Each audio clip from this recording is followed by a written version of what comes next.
guys, and welcome to another Sims 4 room build. Today we're doing a porch, like a screened-in porch, or maybe a sunroom kind of thing. Screened-in isn't quite the term because we can't really do that in The Sims, so it's more like a built-in porch, like a porch that's been, like, converted.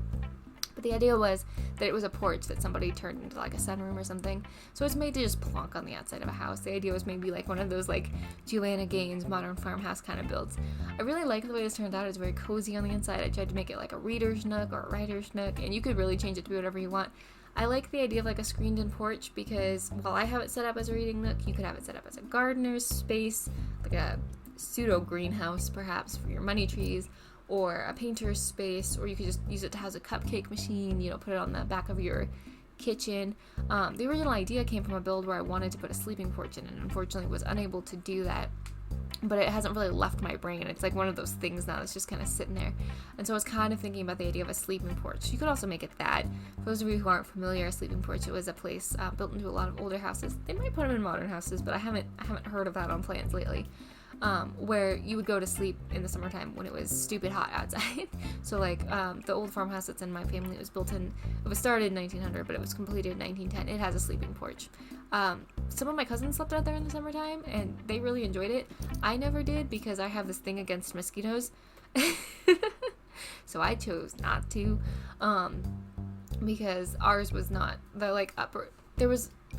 In the original house, there was probably a screened-in back porch that probably functioned as a sleeping porch as well, but I'm talking about a second floor, in this particular house, a second floor one that was uncovered. It was just basically a porch, but meant for sleeping. That's why it exists up there. It wasn't really a balcony or anything meant for, like, that kind of thing. But the house has since been remodeled, and so the back porch that would have been covered, that would have been, like, a servant's quarters, or, like, not a servant's quarters, but, like, for, like, the driver to come out and sleep, like, when someone visited or something, you know, that kind of thing, because it's way heckin' out in the country. But it would have been, like, where the groceries sat, or, like, where the ice box was kind of thing. It was less of, like, a sleeping porch for real. It was closed in so that the coyotes didn't come in and stuff. But the sleeping porch was all open, but it was on the second floor, so if a coyote got up there, you had bigger problems. But I digress. The point was I wanted to build a sleeping porch, and it ended up not working in this particular build, and I had to just be an adult and let it go. But I was kind of stuck on the idea of, like, really utilizing porches in The Sims because I don't very often, which is funny because in real life, like, that was a big thing on my list when moving, is I was like, it has to have a porch. I spend so much time outside. I'm happiest when I'm reading outside or, you know, doing some sort of hobby outside. I was like, it has to have a porch. And I'm very lucky my house has two lovely porches, one on the front, which faces the road that we don't use as often, and then the back porch, which faces the sunset and the pasture, so I can watch the horses, and it's fantastic.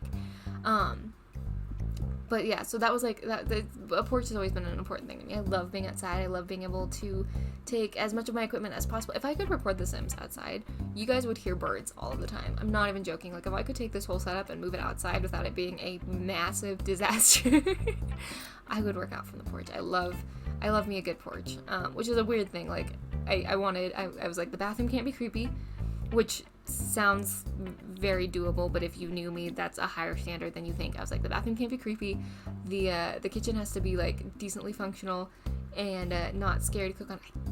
Basically, I just didn't want gas, right? I was, like, scared of gas, and I was like, it has to have a good porch, or at least something that we could, you know, turn into a good porch. And we got lucky on all 3 fronts. The kitchen is functional, and it's actually a pretty lovely kitchen now that we've, like, figured out how to use it. It took a little while. I kind of hated it for a while, but that was more of a me thing. Bathrooms are great, and the porch is my favorite place in the house. So there you go. But I've been rambling for a while, and I think this one's pretty self-explanatory. I'm also feeling a sneeze coming on, so I'm hoping I can wrap this up before then. I hope you really enjoy this build. I hope it's really as easy as I think it's going to be to just plonk on the back of your house. Like, if you just don't know, you know, a lot of, like, if you're following a real life plan and stuff, a lot of more modern houses, they just kind of have a flat back, and this would be a really good way to spice that up, just plonk this on the end. And so I really hope it's usable in that way, that I'm hoping that you guys can really utilize it and enjoy it and turn it into a multifunctional space for your Sims, whether it's hobbies or just a fun room for them to come hang out in, or maybe a teens hangout space or something. I don't really know. But I really hope you guys enjoy it, and I really hope you get a lot of use out of this one, because I super enjoyed building this one. This one was really fantastic. But I can hear my voice going. It's kind of a crazy, cloudy, rainy, stormy day today. So I'm going to go. I hope you're having a great day. I hope you're feeling very loved. And if you're not, please know that I love you, and I'm glad you're here, and I'm glad you exist. And if you're playing The Sims 4 for the first time, because it recently went free, the base game did, welcome, welcome. We're glad you're here. I hope you're enjoying it. Fair warning, this stuff gets in your blood, and it's all you ever want to play. But anyways, I'm rambling again, so I will talk to y'all later.